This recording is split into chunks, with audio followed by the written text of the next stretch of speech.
أعوذ بالله من الشيطان الرجيم. بسم الله الرحمن الرحيم.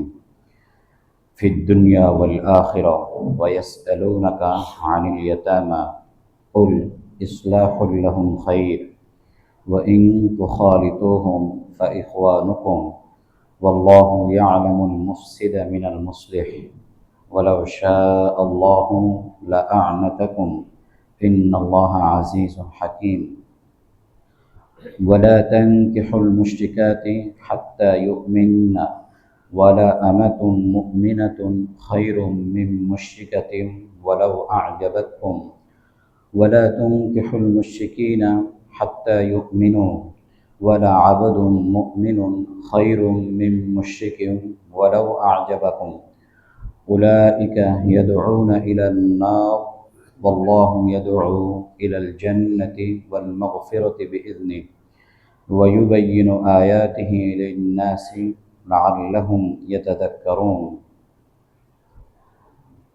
আল্লাহ তাআলা ইরশাদ করছেন, দুনিয়া এবং আখিরাতে আর তারা তোমাকে ইয়াতীমদের সম্পর্কে জিজ্ঞেস করে, তুমি বলে দাও তাদের সাথে হিত কামনা করাই কল্যাণকর। আর যদি তোমরা তাদের সাথে মিশ্রণ ঘটাও তাহলে তো তারা তোমাদেরই ভাই। আর আল্লাহ তাআলা জানেন কে ফাসাদ সৃষ্টিকারী আর কে সংশোধনকারী। আল্লাহ তাআলা যদি চাইতেন তাহলে তোমাদেরকে কষ্ট দিতে পারতেন। নিঃসন্দেহে আল্লাহ তাআলা মহাপরাক্রমশালী, প্রজ্ঞাময়। আর তোমরা মুশরিক নারীদেরকে বিবাহ করো না যাবৎ না তারা ঈমান আনয়ন করে, কেননা একজন মুমিনাবাদী একজন মুশরিক নারীর চেয়ে উত্তম, যদিও সে মুশরিক নারী তোমাদেরকে মুগ্ধ করে। আর তোমরা তোমাদের নারীদেরকে মুশরিকদের কাছে বিবাহ দিও না যতক্ষণ না সে ঈমান আনয়ন করে, কেননা একজন মুমিন গোলাম, একজন মুমিন দাস একজন মুশরিক পুরুষ থেকেও উত্তম, যদিও সে মুশরিক পুরুষ তোমাদেরকে মুগ্ধ করে। তারা জাহান্নামের দিকে আহ্বান করে থাকে আর আল্লাহ তাআলা জান্নাত এবং মাগফিরাতের দিকে আহ্বান করেন। আর এভাবেই তিনি তার আয়াতসমূহ মানুষের জন্য বিস্তারিতভাবে বর্ণনা করেন, যাতে তারা উপদেশ গ্রহণ করতে পারে। প্রথমে আল্লাহ তাআলা দুনিয়া এবং আখিরাতে যে তার বিভিন্ন বিষয়গুলো বিশদভাবে বর্ণনা করেন সে সম্পর্কে আলোচনা করেছেন।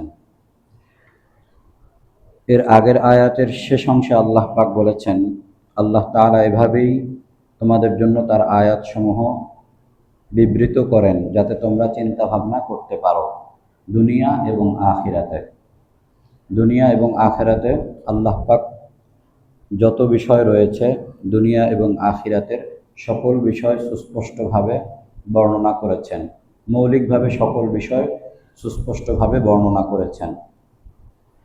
এরপরে রাসূলুল্লাহ সাল্লাল্লাহু আলাইহি ওয়াসাল্লামের কাছে সাহাবায়ে কেরাম এসে ইয়াতীমদের সম্পর্কে জিজ্ঞাসা করেছিল, সে সম্পর্কে আল্লাহ পাক আলোচনা করেছেন। মূলত এর পূর্বে সূরা নিসার মধ্যে এবং সূরা বনী ইসরাঈলের মধ্যে ইয়াতীমদের সম্পর্কে সতর্ক করা হয়েছে। ওয়ালা তাকরাবু মালাল ইয়াতীমি ইল্লা বিল্লাতী হিয়া আহসান। সূরা বনী ইসরাঈল আল্লাহ তাআলা বলেছেন, তোমরা এতিমদের সম্পদের ধারে কাছেও যেও না, তবে যদি উত্তম পন্থা হয়ে থাকে, ভালো চিন্তা হয়ে থাকে তাহলে ভিন্ন কথা। সূরা নিসার মধ্যে আল্লাহ তাআলা বলেছেন, ইন্নাল্লাযীনা ইয়াকুলুনা আমওয়ালাল ইয়াতামা যুলমান ইন্নামা ইয়াকুলুনা ফী বুতুনিহিম নারা। নিঃসন্দেহে যারা জুলুম করে ইয়াতীমদের সম্পত্তি ভক্ষণ করে, প্রকৃতপক্ষে তারা তাদের পেটে আগুন ভক্ষণ করছে এবং তাদেরকে জাহান্নামের আগুনে ঝলসানো হবে। তো এই সকল আরও আয়াত রয়েছে, এই সকল আয়াত নাজিল হওয়ার কারণে সাহাবায়ে কেরাম ভীত সন্ত্রস্ত হয়ে পড়লেন। তাদের দায়িত্বে যে সকল ইয়াতিমগুলো ছিল তাদেরকে পৃথক করে দিলেন, তাদের সম্পত্তি আলাদা করে রাখলেন এবং তাদের জন্য পৃথক রান্না হতো। সেই রান্নার অবশিষ্টাংশ নষ্ট হতো। কেন? কারণ তারা চিন্তা করতেন যেহেতু ইয়াতিমদের জন্য রান্না হয়েছে, এই রান্নার অবশিষ্টাংশ আমরা খেতে পারবো না, আমাদের গবাদি পশুকেও খাওয়াতে পারবো না, নষ্ট হলে হোক। আর তাদের সম্পত্তিকে সম্পূর্ণরূপে আলাদা করে দিয়েছে যাতে করে তাদের সম্পত্তি আর আমাদের সম্পত্তির মধ্যে মিক্স না হয়ে যায়। এই পরিস্থিতি হওয়ার কারণে ইয়াতিমদের জন্য বিষয়টি অত্যন্ত কষ্টকর হয়ে দাঁড়ালো। তারা এই বিষয়টি করার কারণে তাদের জন্য চলাফেরা সব কিছুতে তাদের জন্য কষ্টকর হয়ে যাচ্ছিল, আর এভাবে খাদ্য নষ্ট হচ্ছিল। তখন এই খবর রাসূল সাল্লাল্লাহু আলাইহি ওয়াসাল্লামের কাছে আসে। রাসূল সাল্লাল্লাহু আলাইহি ওয়াসাল্লাম বললেন যে এটা তোমরা কেন করছো, এই ধরনের কেন হচ্ছে? এই কথা শোনার পরে সাহাবায়ে কেরাম রাসূল সাল্লাল্লাহু আলাইহি ওয়াসাল্লামের কাছে এসে বললেন, ইয়া রাসূলুল্লাহ, আপনি আমাদেরকে একটি সঠিক দিক নির্দেশনা প্রদান করুন। তখন আল্লাহ তাআলা এই আয়াত নাজিল করেন, কুল ইসলাহুল লাহুম খায়র, হে নবী তুমি বলে দাও যে হিত কামনা করাই তাদের সাথে উত্তম চিন্তা ভাবনা করা তোমাদের জন্য কল্যাণকর। আর তোমরা যদি তোমাদের সম্পত্তি তাদের সাথে মিক্স করো, মিশ্রণ ঘটাও, তাহলে এতে কোনো সমস্যা নেই, এটাতে ভয় পাওয়ার কিছু নেই। তোমাদের রান্না তাদের রান্না যদি একত্রে হয়, এতে ভয়ের কোনো কিছু নেই। যদি তোমরা প্রকৃত অর্থে মুসলিম হয়ে থাকো, তোমরা যদি কল্যাণকামী হয়ে থাকো, তাহলে এতে এতটা ভয় পাওয়ার কিছু নেই। ফাইখওয়ানুকুম, কেননা এতিমরা তো তোমাদেরই ভাই। ওয়াল্লাহু ইয়ালামুল মুফসিদা মিনাল মুসলিহ, আর আল্লাহ তাআলা ভালো করেই জানেন কে মুফসিদ ফাসাদ সৃষ্টিকারী আর কে মুসলিহ সংশোধনকারী, কল্যাণ কামনাকারী, সেটা আল্লাহ পাক ভালো করেই জানেন। অতএব এ নিয়ে তোমাদের এত ভীত সন্ত্রস্ত হয়ে সব কিছুকে পৃথক করে দিয়ে তাদেরকে আলাদা রাখতে হবে, আলাদা ব্যবস্থা করে দিতে হবে, এমনটা করার প্রয়োজন নেই। ওয়ালাউ শাআ আল্লাহু, আল্লাহ তাআলা যদি চাইতেন লাআনাতাকুম, তাহলে তিনি তোমাদেরকে কষ্ট দিতে পারতেন, কিন্তু তিনি তোমাদেরকে কষ্ট দিতে চান না, বরং তিনি চান সুন্দর সুন্দর সমাধান। এরপরের আয়াতে আল্লাহ পাক বিবাহ সম্পর্কিত আলোচনা করেছেন। মুশরিক পুরুষ মুশরিক নারীদের সাথে বিবাহ বন্ধনে আবদ্ধ হওয়া এবং অমুসলিম কিন্তু আহলে কিতাব তাদেরকে তাদের নারীদেরকে বিবাহ করা, এ সম্পর্কীয় বিস্তর আলোচনা আল্লাহ পাক এই 221তম আয়াতে আলোচনা করেছেন। প্রথমত, মুশরিক নারীদেরকে বিবাহ করা এবং মুশরিক পুরুষদের কাছে মুসলিম নারীদেরকে বিবাহ দেওয়ার তো প্রশ্নই ওঠে না। কারণ যেখানে রাসূলুল্লাহ সাল্লাল্লাহু আলাইহি ওয়াসাল্লাম দিনদারিকে প্রাধান্য দিতে বলেছেন, যে তোমরা ফাসফার বিজাতি দিন, দিনকে প্রাধান্য দাও। মানুষ সাধারণত 4টি বিষয় দেখে নিজের মেয়েকে নিজের ছেলেকে বিবাহ দিয়ে থাকে। লি হাসাবিহা, বংশমর্যাদা দেখে, বলি জামালিহা, সৌন্দর্য দেখে, বলি মালিহা, সম্পদ দেখে, বলি দীনিহা, দিন দেখে। তাহলে 4টি বিষয় লক্ষ্য করে সাধারণত মানুষ সন্তানাদিকে বিবাহ দিয়ে থাকে। এরপর রাসূল সাল্লাল্লাহু আলাইহি ওয়াসাল্লাম বলেছেন ফাসফার বিজাতি দিন, অতএব তোমরা দিনকে প্রাধান্য দাও। অন্যান্যগুলো কমতি থাকলে থাকুক, কিন্তু দিনের ব্যাপারে যেন কোনো কমতি না থাকে, এটা যেন পরিপূর্ণ 100% দিন তার মধ্যে থাকে, বাকিগুলো কম থাকলে কোনো সমস্যা নেই। এভাবে রাসূল সাল্লাল্লাহু আলাইহি ওয়াসাল্লাম যেখানে মুসলমানদের মধ্যে দিনদারিকে প্রাধান্য দেওয়ার কথা বলেছেন, সেখানে কাফের মুশরিকদের সাথে বিবাহ বন্ধনে আবদ্ধ হওয়ার তো প্রশ্নই ওঠে না। তো সেই বিষয়টি আল্লাহ পাক বললেন, ওয়ালা তানকিহুল মুশরিকাতি, তোমরা মুশরিক নারীদেরকে বিবাহ করো না, হাত্তা ইউমিননা, যতক্ষণ না তারা ঈমান আনয়ন করে। ওয়ালা আমাতুম মুমিনাতুন, কারণ একজন মুমিনা বাদী খায়রুম মিন মুশরিকাতিন, একজন মুশরিক নারী থেকেও উত্তম, আল্লাহ তাআলার কাছে উত্তম।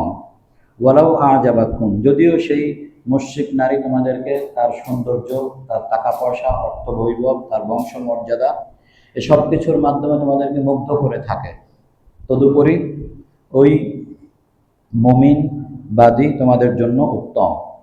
ওয়ালা তুনকিহুল মুশরিকিনা হাত্তা ইউমিনু, আর তোমরা মুশরিকদের কাছে তোমাদের মেয়েদেরকে, কন্যাদেরকে বিবাহ দিও না যতক্ষণ না তারা ঈমান আনয়ন করে।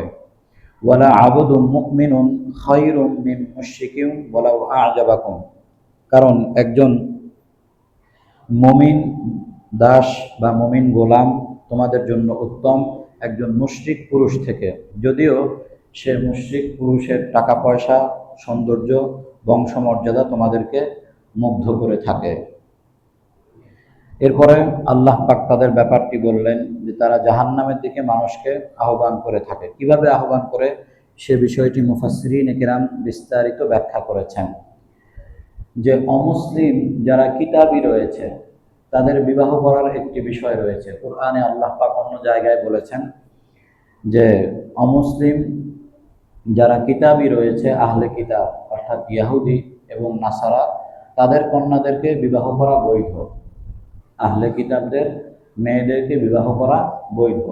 তবে কখনোই কোনো আহলে কিতাব পুরুষ কোনো মুসলিম নারীকে বিবাহ করতে পারবে না। কোনো আহলে কিতাব পুরুষ, সে ইয়াহুদি হোক, নাসারা হোক, কোনো মুসলিম নারীকে বিবাহ করতে পারবে না। এটা সকল ওলামায়ে কেরাম, ফুকাহায়ে কেরাম, মুফাসসিরিনে কেরাম এবং সাহাবায়ে কেরামের ঐক্যমত। তবে আহলে কিতাবের যারা নারী রয়েছে তাদেরকে বিবাহ করতে পারবে মুসলিম পুরুষরা। এর মধ্যে যেহেতু এর মাধ্যমে মুসলমানদের বংশ বৃদ্ধি হবে, যদিও সে আহলে কিতাব নারী হয়ে থাকে কিন্তু সন্তানাদিত মুসলিমদের হিসাবেই হবে, সেই কারণে ইসলাম এটার সুযোগ প্রদান করেছে। তবে এখানে কয়েকটি বিষয় লক্ষণীয়। প্রথম বিষয় হচ্ছে আমাকে দেখতে হবে যে তিনি আহলে কিতাবের পরিপূর্ণ কিতাবধারী কিনা, অর্থাৎ তিনি তাওরাতকে পরিপূর্ণ মানছেন কিনা, তিনি ইনজিলকে পরিপূর্ণ মানছেন কিনা, তিনি ঈসা আলাইহিস সালামকে বা মুসা আলাইহিস সালামকে সত্যিকার অর্থে অনুসরণ করছেন কিনা, অর্থাৎ প্রকৃত ইয়াহুদি কিনা, তিনি প্রকৃত নাসারা কিনা। যদি তিনি প্রকৃত আহলে কিতাবের হয়ে থাকেন, যেভাবে মুসা আলাইহিস সালামের সময় মান্য করা হয়েছিল, তিনি ইসলাম গ্রহণ করেন নাই কিন্তু ওইভাবে পরিপূর্ণ মান্য করছেন।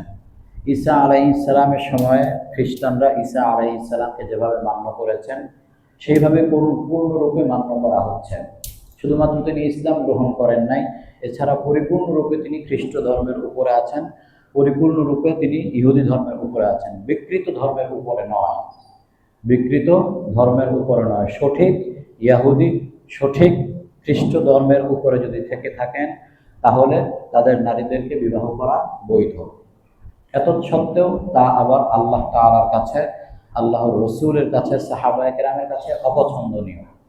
ওমর ইবনুল খাত্তাব রাদিয়াল্লাহু তাআলা আনহুর সময়ে ইরাক এবং শামে প্রচুর পরিমাণে এই ধরনের বিবাহ হচ্ছিল।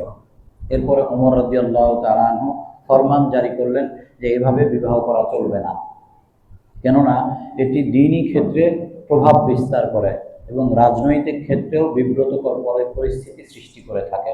অতএব ঢালাওভাবে এভাবে আহলে কিতাবদের নারীদেরকে বিবাহ করা উচিত নয়, তিনি নিষেধ করে দিয়েছিলেন। তাহলে যদিও সে প্রকৃত আহলে কিতাবধারী হয়ে থাকে, ইয়াহুদি হোক নাসারা হোক, সত্যিকার অর্থেই তিনি পরিপূর্ণ ধর্ম মানেন এবং বিকৃত ধর্ম তিনি মানেন না, এমনটা হয়ে থাকে, এরপরেও সেটা অপছন্দনীয় থেকে মুক্ত নয়, সেটা মাকরুহ হওয়া থেকে মুক্ত নয়। এটা আল্লাহ তাআলা পছন্দ করেন না এবং এটা সাহাবায়ে কেরামও পছন্দ করেননি। এখন প্রশ্ন হচ্ছে যে বর্তমান সময়ে যারা ইয়াহুদি নারী এবং নাসারা নারী রয়েছে তারা কি প্রকৃত খ্রিস্ট ধর্মের উপরে অধিষ্ঠিত? তারা কি প্রকৃত ইহুদি ধর্মের উপর অধিষ্ঠিত? না, তাদের বেশিরভাগ হচ্ছে মুলহিদিন, অর্থাৎ নাস্তিক্যবাদী। তারা আল্লাহতে বিশ্বাসই করে না, বেশিরভাগ তাদের অবস্থা হচ্ছে এমন, তাদের কাছে ধর্মের কোনো বালাই নাই। তো যখন তাদের এই অবস্থা, তখন আপনি কিভাবে তাদের নারীদেরকে বিবাহ দিয়ে থাকেন? আমাদের সমাজে কিন্তু এখন অনেক আছে যারা ওয়েস্টার্ন কালচার গ্রহণ করার কারণে নিজের ছেলেকে এই ধরনের খ্রিস্ট নারীর সাথে বিবাহ দিয়েছে। সেখানে সে পড়ালেখা করেছে, পড়ালেখার পরে হয়তো বা কোনোভাবে রিলেশন হয়েছে, এরপরে সেই খ্রিস্টান নারীর সাথে বিবাহ দেওয়া হচ্ছে। এই ধরনের বাংলাদেশি অনেক পুরুষদের ক্ষেত্রে আমরা খবর পেয়ে থাকি। কিন্তু সেই বিবাহটি বৈধ হচ্ছে না, অবৈধ হচ্ছে, সারা জীবন তারা গুনাহগার হবে। কারণ সেই সঠিক প্রকৃত খ্রিস্ট ধর্মের উপরে অধিষ্ঠিত কাউকে পাওয়া যাবে না। তাহলে কিভাবে? সে তো একটা মুশরিক নারীকেই বিয়ে করলো, সে তো একটা নাস্তিক নারীকেই বিয়ে করলো বাস্তব অর্থে। দ্বিতীয় হচ্ছে, যদিও সে প্রকৃত অর্থে ইহুদি এবং নাসারা ধর্মের অধিকারী হয়েও থাকে, তারপরও ওমর ইবনুল খাত্তাব রাদিয়াল্লাহু তাআলা আনহু বলেছেন এই বিষয়টি রাজনৈতিকভাবে বিব্রতকর পরিস্থিতি সৃষ্টি করে। বর্তমান সময়ে যদি লক্ষ্য করা হয় তাহলে দেখা যায় এই বিধর্মী বিজাতিরা আমাদের ইসলামের পরিবারের মধ্যে প্রবেশ করার মধ্যে অনেক তাদের সূক্ষ্ম উদ্দেশ্য থেকে থাকে, অর্থাৎ ইসলাম ধর্মের গোপন বিষয়গুলো জানা এবং এই সকল গোয়েন্দাগিরি করে ইসলাম ধর্মের বিষয়গুলো তাদের কাছে পাচার করা, এই ধরনের উদ্দেশ্য থাকে।